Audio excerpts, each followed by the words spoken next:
Oui, bonjour. Moi, c'est Monsieur Sango Jikam Ahmad, enseignant d'éducation physique sportive en service au lycée bilingue de Yaoundé. Règle 12, le service.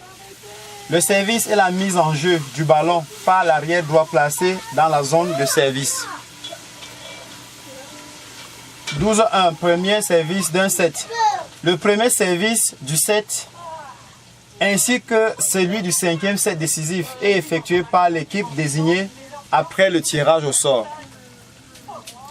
Les autres sets seront commencés par le service de l'équipe qui n'a pas servi la première au set précédent. 12.2, ordre de service.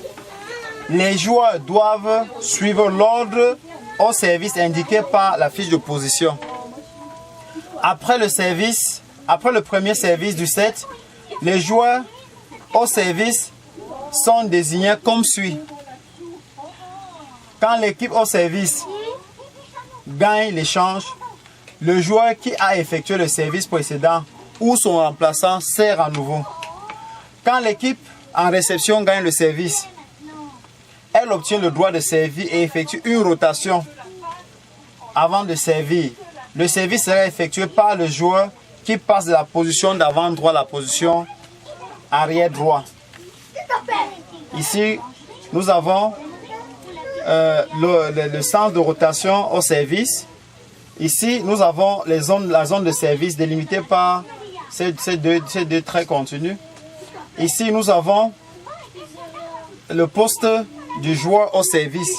Et le joueur au service passe du poste 2 au poste 1 avant d'aller au service. 12.3, autorisation de service. C'est le premier arbitre qui donne l'exécution du service.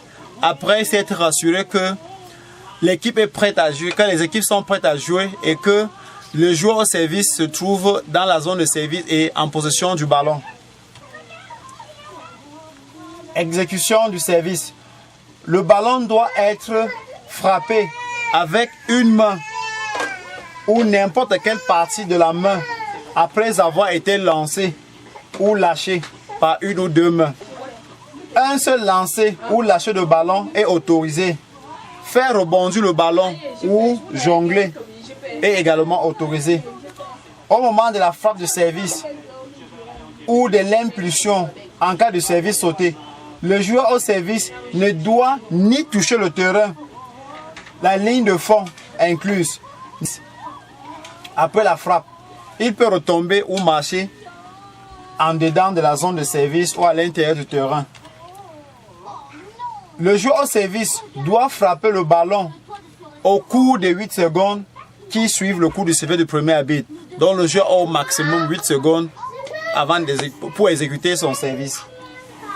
Un service effectué avant le coup de sifflet de l'arbitre et doit être annulé et recommencé. En règle 12.5, l'écran. Les joueurs de l'équipe au service ne doivent pas, par un écran individuel ou collectif, empêcher les adversaires de voir le serveur et la trajectoire du ballon. Un joueur ou un groupe de joueurs de l'équipe au service font un écran en agitant les bras, en sautant ou en bougeant latéralement durant l'exécution de service ou en se tenant groupés pour cacher à la fois le serveur et la trajectoire du ballon jusqu'à ce que le ballon atteigne le plan vertical du filet. Ici, nous avons l'illustration d'un joueur qui fait écran. Voici le serveur. Voilà un joueur qui fait écran de service. Ici, nous avons un groupe de joueurs en train de faire l'écran de service.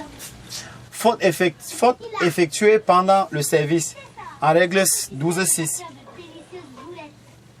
Les fautes suivantes entraînent un échange de service, même si l'adversaire est en faute de position.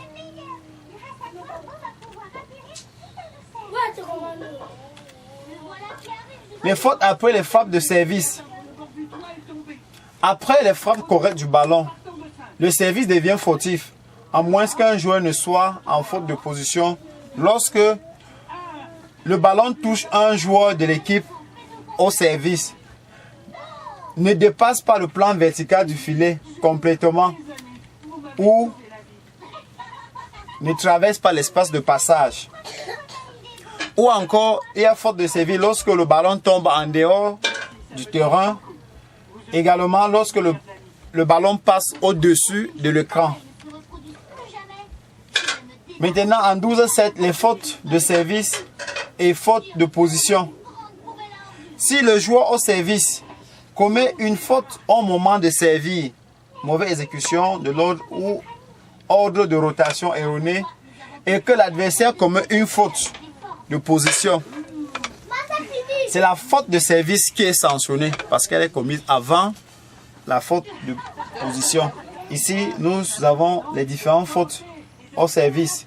Ici, la ligne empiétée avant de servir. Ici, le joueur exécute le service hors de la zone de service. Ici, le joueur exécute le service avec le pied. Et là, le joueur exécute le service sans lâcher le ballon. Il tient le ballon, il ne lance pas, il ne lâche pas le ballon avant de servir.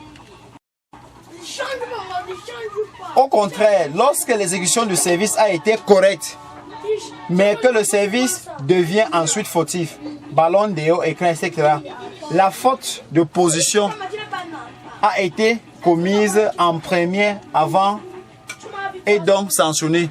Donc si le service est effectif, c'est la faute de position qui sera sanctionnée. Ici, nous avons l'illustration du service. Le joueur qui est au poste 1 part au service et il y a faute de rotation là-bas. C'est la faute de rotation qui est prise en considération sur le service effectif sans être fautif. Ici, je peux dire qu'il peut y avoir rotation entre les joueurs de la ligne arrière et les joueurs de la ligne avant. Si un joueur de la ligne arrière est plus avancé par rapport à la ligne médiane, par rapport à un joueur de la ligne avant, ou encore si un joueur est plus, si les joueurs de la ligne médiane, les joueurs de poste 3 et 5 et 6 sont plus proches des lignes de côté par rapport aux joueurs qui se trouvent sur les lignes de côté, il y a faute de position. Nous vous remercions.